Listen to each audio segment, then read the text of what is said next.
Namaste, beautiful souls. Thank you for watching and welcome to my channel. I'm Gabrielle, retired medium in Germany, and I like to share some of my otherworldly experiences and insights. So this is about my astral meeting with a red-haired giant. Well, I have to kind of give the pre-story to that astral encounter to help you better understand how it came all about.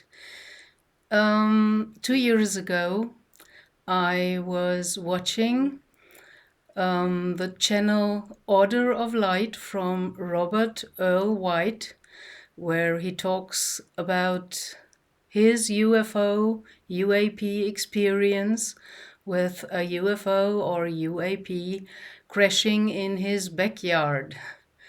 And in this video that I watched, he was asking his viewers if they had a UFO or UAP experience as well, to please make a short 10 minutes video and send it to him, because he wanted to make a summary of all the best ones that were sent in. And while I heard him saying that, I suddenly got that special kind of thought that I already recognize as coming from spirit world. And I was thinking, I can do that. And I wondered where that came from.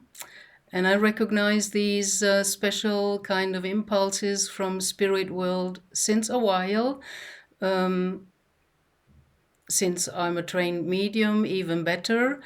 But another little example, when I was in the 80s flying to India to find the purpose of my life only there, and I got my NDE experience that taught me a lot. I flew with Egypt Air, and in the middle of the night, we landed in Cairo, in Egypt, and had to leave the airplane. And when I left the airplane and my foot touched the ground, the first time, I wasn't even a trained medium then, 20-something, still stupid, I got the thought, home, I'm home. And then later on, when I got some of my other lives' memories back, I knew, okay, so I had incarnations in Egypt.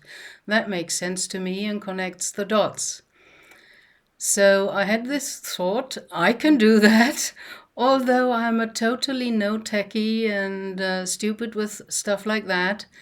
But I looked at my computer into the programs, and I found the QuickTime player that was the most simple. And I made a little video, 10 minutes. It's, if you scroll down on my channel, it's one of the first I think I made. It's my first ET, UFO, UAP contact. And I sent it in, and because I gave some more explanations and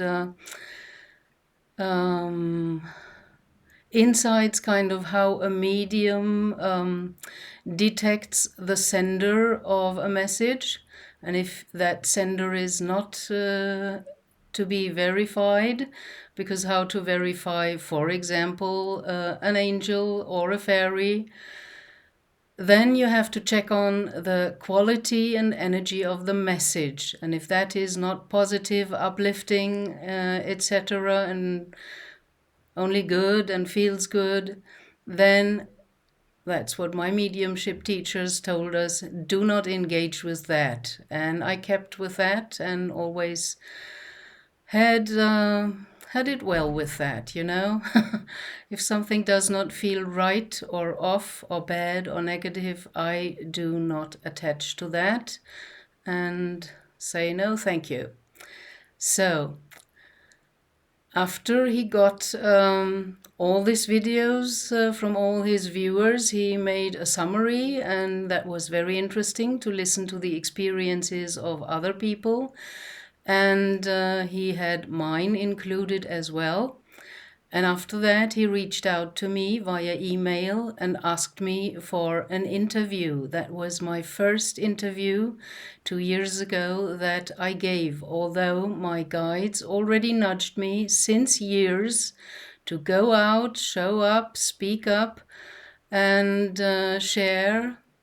Well, I did it in small circles, in my groups, my mediumship circles, and then I went out to a little spiritual center here nearby where I live in the middle of Germany, and did public demonstrations of mediumship there, giving messages and answering questions and stuff like that. That's like we were kind of taught by our mediumship teachers coming from the English tradition of evidential mediumship.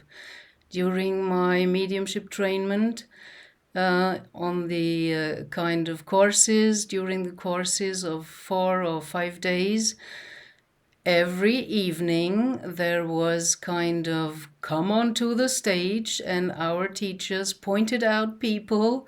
To us it seemed very randomly, and kind of ordered them to come in the evening well dressed and prepared, and go on stage to give messages. Very good training to get rid of kind of the fear of stage and being public and speaking up and stuff like that. I was very under pressure first times, and stressed out, all by myself, thinking, oh, if nothing comes, suddenly I don't get a message. Well, I could relax because there were 4 or 3 other people with me on stage, and if I didn't get anything, well, at least one of them would get something. So that was a good training. That's why I had no problem to speak to other people more in public, and it even helps me a little bit to sit in front of this screen looking at myself and talking seemingly to myself, but when I post it, I talk to you. So, and he invited me, and I'm still grateful because that was my first step into kind of the YouTube world and giving interviews. And I shared some of my experiences there. But the funny thing that happened shortly before our appointment for this interview came into the calendar as a date. In one of these special moments in the theta brainwave state, shortly before falling asleep in my bed, that's when mostly stuff happens, or sometimes on my couch when I'm very relaxed and just closing my eyes, or even with open eyes. So I was in my bed, and suddenly in front of me appeared, as big as I am or as tall as I am, 1 meter and 70, a head with red hair, a bit of rough features, and he was kind of growling at me a little bit and looking at me, and it was a rough guy, and I knew instantly that's a giant, and I wondered what this guy wanted from me. And he kind of questioned me, who are you? What do you want from Robert? Stuff like that, you know. Sorry. Well, I wasn't too scared or frightened because I already had a lot of encounters of all kinds. So I looked at him and calmly answered who I am, and that Robert invited me to an interview with him, and that I do not want anything of him but just have this interview with him because he invited me. And guess what? Robert is a very tall man with very radiant light blue eyes and red hair. So that was obviously the genetic connection, maybe from his ancestry line or whatever. I don't want to speculate, but this giant, red-haired giant, was watching over Robert and kind of trying to protect him. That's why he questioned me who I am and what I want from him. So that's a little bit of the story.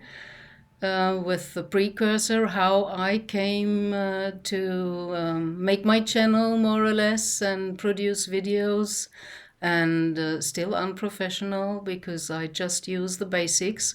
I don't want to sacrifice a lot of my precious time to get into all this tech stuff because it's just eating up my time that I need for, to me, more important things and stuff to do.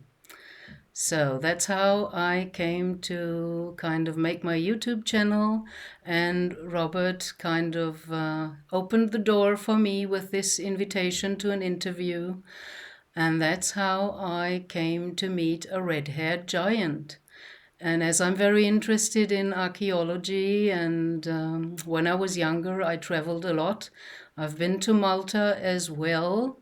And in the hypogeum, this underground chamber and underground tunnel system, there are said to still live giants. And some of the temples on the Maltese islands with megalithic stonework, they are said to be built by giants as well. So I did some research and I found pictures and images and photographs from excavations and archaeological digs where they digged up giant skeletons, some where the skull was as large as a person normally is. So I found a lot of evidence, and to me, this is not a fairy tale. I already encountered a lot of beings from other realms that, in our normal perception, are placed in mythology or fairy tales, but they are not. Most of them that are real. And our forefathers, being a bit more advanced than we and being more in contact with their psychic senses and their intuition, they had contact with them, astrally or even physically. So that's what I wanted to share with you today. Hope you liked it, and if not, that's okay as well. I wish you all the best. Blessings, liberation, and fortitude to you, beautiful souls on your soul path. Bye.